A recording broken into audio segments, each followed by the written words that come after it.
My husband told me he was flying to Denver for a Supplier meeting.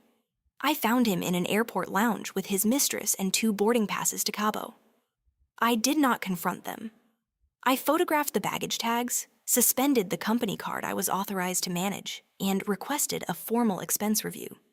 The next morning, our compliance director called about a customs form filed under my name for a supplier I had never approved. My name is Rachel Mercer. I am 39 years old, and I am the CFO and co-owner of a medical supply company. My husband was preparing to make me answer for an account I had never opened. Before I continue this story, let me know where you are watching from in the comments below. Hit like and subscribe if someone has ever betrayed you and assumed you would be too devastated to check the records. I had gone to Phoenix Sky Harbor to meet a hospital procurement director arriving from Chicago. Her flight was delayed, so I walked toward the lounge near the international gates to answer email in quiet. That was where I saw Daniel. He was seated beside Brooke Ellis, the consultant he had assured me was only helping with Latin American sourcing. 2 champagne glasses sat between them. Brooke's hand rested on his wrist. Daniel leaned close enough that his shoulder touched hers. On the table were 2 boarding passes from Phoenix to Cabo San Lucas. Brooke wore a thin gold bracelet I recognized from a pending expense report. The description had said, "Client hospitality gift." There had been no client name attached. Daniel's company card lay beside the hotel folder. I stayed behind a divider long enough to read the departure time and photograph the baggage tags hanging from their carry-ons. I did not touch their phones or luggage. I photographed only what was visible from the aisle. Then Brooke asked, "Did the trade finance agent confirm tomorrow's signing appointment?" Daniel lowered his voice, but I heard the next sentence. "Tomorrow morning. Once the collateral account is funded, Rachel's certification carries the importer file." My first thought was not about the affair. It was about the phrase collateral account. Mercer Clinical Supply did not pledge cash for an import bond or trade finance structure without finance approval. I left before either of them saw me. From the parking garage, I called Sophia Patel, our compliance director. "I need the corporate travel card assigned to Daniel temporarily suspended pending expense review." She paused. "Do you have a business reason?" "Yes. I observed apparent personal travel charge to the company card, and the stated itinerary does not match the destination." "Do you want fraud operations involved?" "I want the records preserved first. No one should delete or amend the expense file." Sophia understood the difference between accusation and preservation. She confirmed the card would be suspended under the authority already assigned to my CFO role. She also placed a hold on reimbursement changes connected to Daniel's travel profile. I called Mara Vance, our outside corporate counsel. "I saw Daniel with Brooke at the airport. They were going to Cabo, not Denver. I also heard something about a trade finance appointment, a collateral account, and my certification on an importer file." Mara did not tell me to confront him. "Do not access his personal accounts. Do not move disputed company funds. Change your own passwords, preserve what you lawfully observed, and send me the photographs with the original metadata intact." I did exactly that. Daniel texted me after boarding. "Denver meeting ran long. I will be home Sunday." I replied, "Send the supplier agenda when you can." He wrote back, "Too much moving around today. I will handle it Monday." That night, I changed the passwords on my personal email, banking, and cloud storage. I also reviewed the access list for company identity documents. My passport copy had been uploaded 3 years earlier for a trade conference in Germany. Daniel had arranged the travel. Brooke had entered our company 18 months before the Cabo trip. Daniel introduced her as an independent procurement strategist who understood suppliers in Mexico and Central America. At first, her work looked legitimate. She reviewed freight delays, compared vendor pricing, and joined calls with hospital buyers who wanted lower costs without compromising sterilization standards. The problem was not that she lacked skill. The problem was that Daniel increasingly used her to bypass people whose job was to ask questions. When Sophia requested vendor due diligence, Daniel said Brooke had already completed it. When Louis asked for sample units, Daniel said the manufacturer could not release them until a deposit cleared. When I requested audited financials, he accused me of forcing a growing company to move at the speed of a bank. Brooke learned how he spoke about me. She began calling approval controls Rachel's walls. She joked that our company could double in size if finance stopped treating every supplier like a suspect. Daniel repeated those jokes at home as though they were harmless. I had not known they were sleeping together. I did know they had formed a private language in which my caution was the obstacle and their secrecy was innovation. That history mattered when Sophia called at 6:42 the next morning. An automated verification request from a United States customs broker had reached the compliance inbox overnight. "We have a problem." I sat up in bed. "What kind?" "The broker has an importer identity and power of attorney packet for BlueArc Surgical Logistics. It names Mercer Clinical Supply as importer of record. I do not know that company. The form lists you as the responsible financial officer." I turned on the lamp. "Send nothing to the broker until Mara responds. There is more. The packet includes your passport copy and an electronic signature under your name.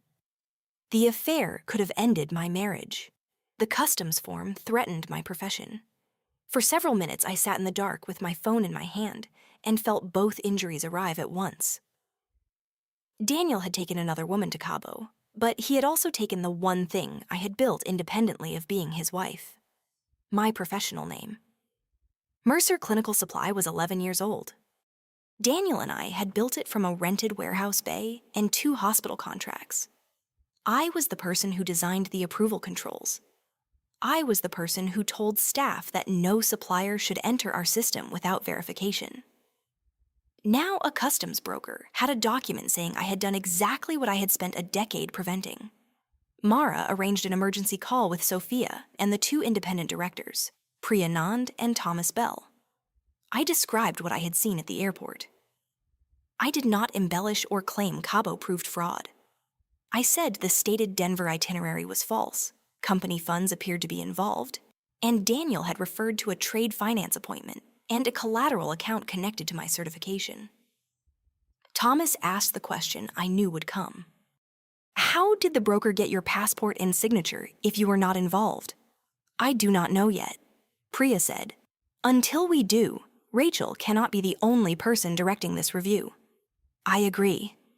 That answer cost me control, but it protected the company. The board appointed Priya to supervise the disputed vendor review with Mara. I remained CFO, but I stepped away from approvals connected to BlueArc and any vendor Daniel had introduced in the previous 6 months. Mara sent a preservation notice to Daniel, Brooke, our internal teams, and the customs broker. She also asked the broker to retain the onboarding packet, transmission logs, power of attorney, identity documents, and account references. The first internal review was simple. BlueArc did not appear on the approved supplier list. There was no completed due diligence file, no valid purchase order, and no receiving record in the warehouse system. There was, however, a payment history. $380,000 had been sent as an initial vendor deposit. $615,000 followed as a second installment. Another $240,000 was labeled collateral for an import bond and shipment insurance. The transfers had been approved through an emergency business development exception. Daniel had used that exception. He had written that delays would jeopardize a hospital expansion contract. There was no hospital contract attached. I called Luis Moreno, our warehouse operations manager. "Have we received anything from BlueArc Surgical Logistics?" He searched the inventory system. "No." "Any temperature monitoring units? Sterile storage sensors?" "Not under that supplier. Check the serial numbers on these invoices." I sent him the list through the secure board channel. 20 minutes later, he called back. "These serial numbers belong to products we received 2 years ago from a different manufacturer. Could this be a clerical error? Not across all 3 invoices." Luis also checked the names on the receiving certificates. One signature belonged to an employee who had retired 8 months earlier. Another was close to Luis's signature, but not his. The third employee name did not exist. That gave us one operational source. It did not yet tell us where the money went or who created the documents. The customs broker's onboarding packet arrived through counsel that afternoon. The importer identity form used an email address that looked like mine at first glance. My real address ended with rmercer@mercerclinical.com. The form used RN Mercer, with an extra letter placed where most people would not notice. The broker power of attorney carried an electronic image of my signature. The passport scan matched the copy stored in our travel system. The import bond application referenced a collateral account intended to support BlueArc shipments. The broker's account manager provided written confirmation that she had never spoken with me. All communication had come through the false email and Brooke's consultant portal.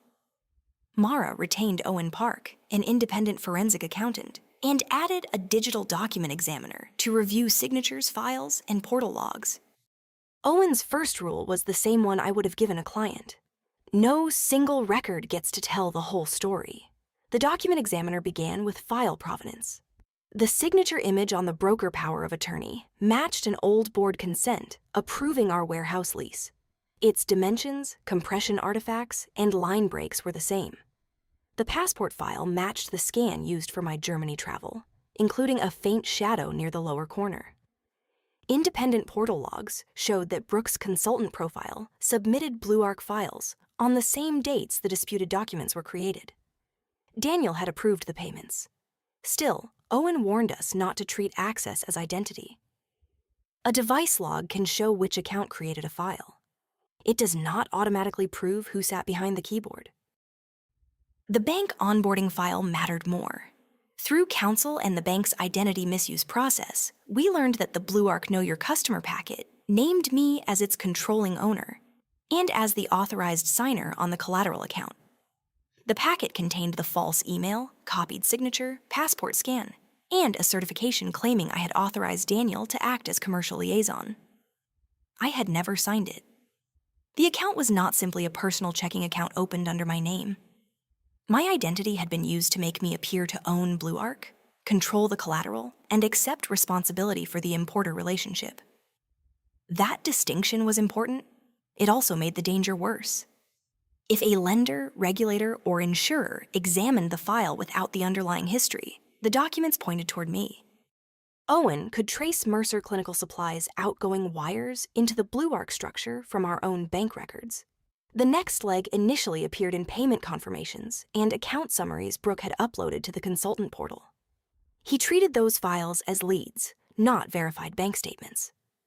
Those portal records pointed to a hospitality and logistics company called Solmar Meridian Services. The payment descriptions included broker retainer, freight coordination, and supplier hospitality. But Owen treated the records as unverified leads until receiving institutions could respond through their fraud review and lawful record processes. The uploaded confirmations indicated that Solmar paid for a villa in Cabo, covered the resort deposit associated with Daniel's company card, reimbursed Brooke for luxury purchases, including the bracelet I had seen at the airport, and sent consulting fees to an entity she controlled. The money trail showed misuse. It did not yet explain the entire purpose of BlueArc. That answer came from Luis. He found a draft shipment schedule attached to a deleted procurement request in the company archive. The listed freight company denied making the booking. The insurer named on the invoice denied issuing the policy. The customs entry numbers were draft references that had never cleared. There were no products, and there had never been products. BlueArc was not a bad supplier. It was a supplier shell. By Monday morning, Daniel had returned from Cabo. He called me before coming to the office. "Why is my card suspended?" "Submit the Denver supplier agenda."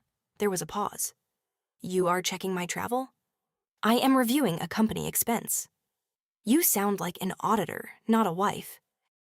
"You told me you were in Denver." "My itinerary changed." "To Cabo?" Another pause. Then he said, "Brooke and I met a Latin American supplier." "BlueArc?" He stopped breathing for half a second. "I heard it." "Who told you that?" "A customs broker sent a form with my name on it." His voice softened. "Rachel, let me explain before the board turns this into something it is not." "What is it?" "A collateral structure for the import bond. I was going to bring you the final packet." Why does it say I signed it? You approved the expansion strategy. I asked why it says I signed it. You are upset because you saw Brooke. I am asking about my passport. This is exactly why I did not tell you sooner. You make everything procedural. I ended the call. Mara had warned me not to conduct an informal interrogation. Daniel had already told me enough to confirm he knew the structure existed. The rest belonged in a controlled process. The personal confrontation came that evening. Daniel returned to our house and found a suitcase waiting inside the entry. It was not his suitcase. It was mine. I had arranged to stay with my sister. Mara sent both of us written instructions not to remove company records from the house and to coordinate any access to the home office. The house was jointly titled, and I was not going to create a fake lockout or pretend I could erase his rights with a locksmith. He stood beneath the foyer light and looked at the suitcase. You are leaving? For now. You believe the board over your husband? I believe the documents deserve an independent review. And Brooke? I saw you touch her the way you used to touch me. He looked away. That was the closest thing to an admission I needed. Was she part of BlueArc? She helped with supplier sourcing. Did she help use my identity? You are turning an administrative shortcut into a criminal conspiracy. Then you should welcome the review. His expression changed, not into anger, but into calculation. Rachel, you need to understand what happens if this becomes public. The lender could restrict the revolver. Hospitals could stop ordering. Employees could lose jobs. You should have considered them before sending company money to Cabo. I can fix this without moving another dollar. His eyes met mine. You have already frozen the transfer. I had not told him there was a pending transfer. That information had been confined to the independent review group. How do you know there is a transfer to freeze? He reached for a different answer and found none. I picked up my suitcase. The board meets Wednesday. The setback arrived Tuesday afternoon. Our lender restricted non-routine draws while reviewing the BlueArc exposure.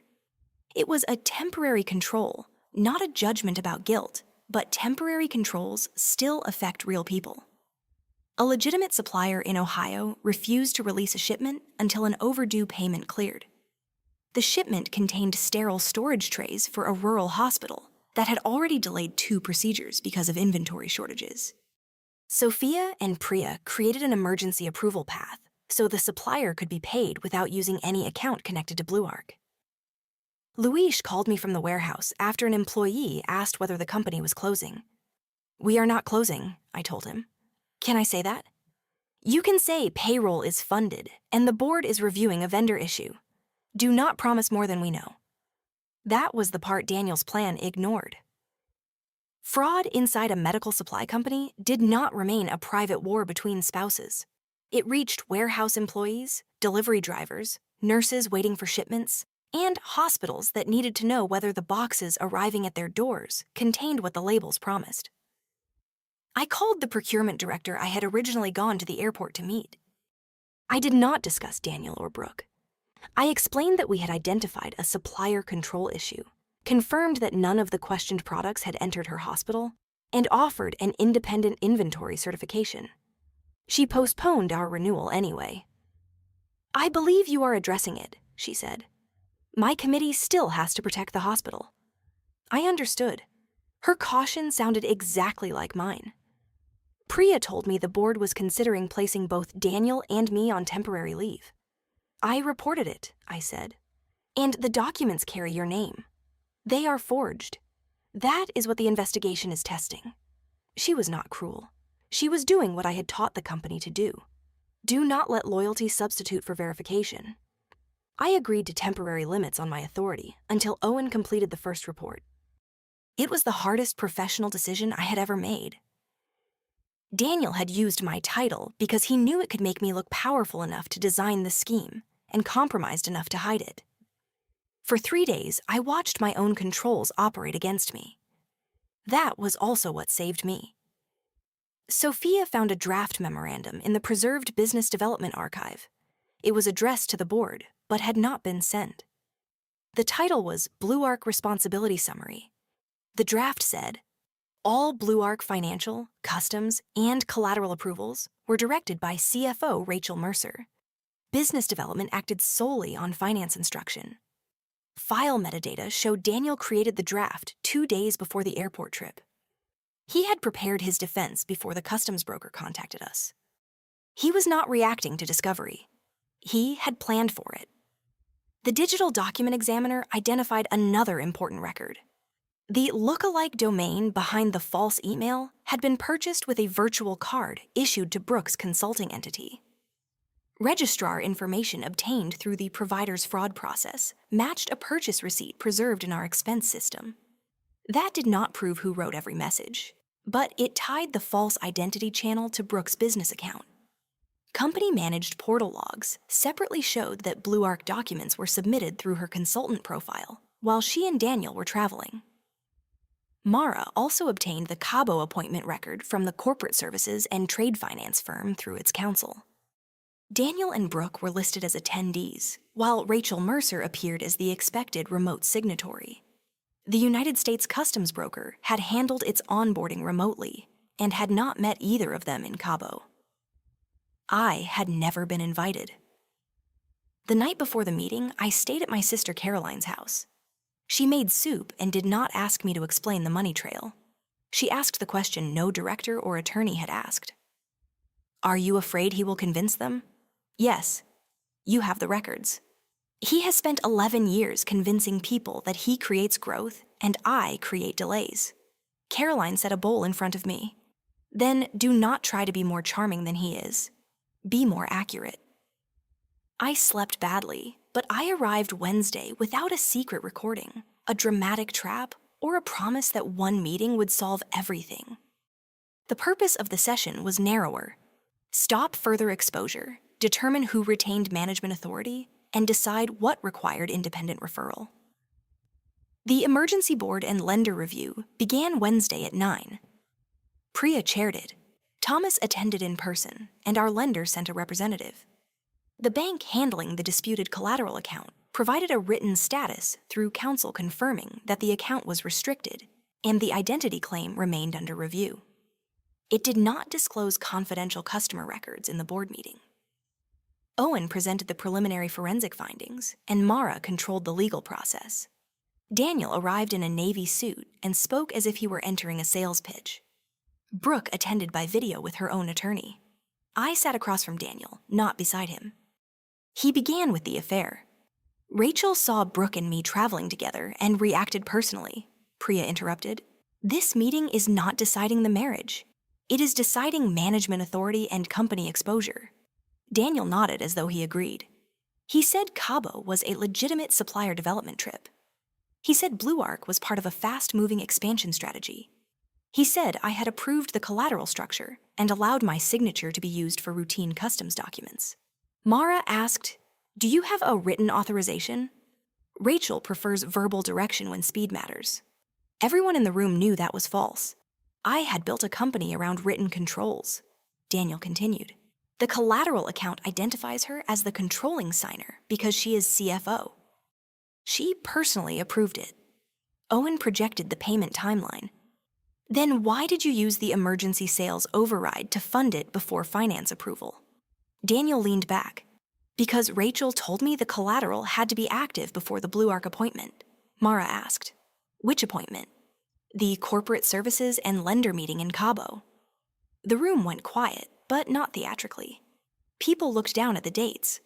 Mara said, you previously described Cabo as personal travel added after a Denver meeting. Daniel's face tightened. It served both purposes. I spoke. You told the board Cabo was personal travel. You just placed yourself at the BlueArc funding meeting and admitted you knew the collateral structure before finance received any valid approval. That is not what I said. It is exactly what the record will show.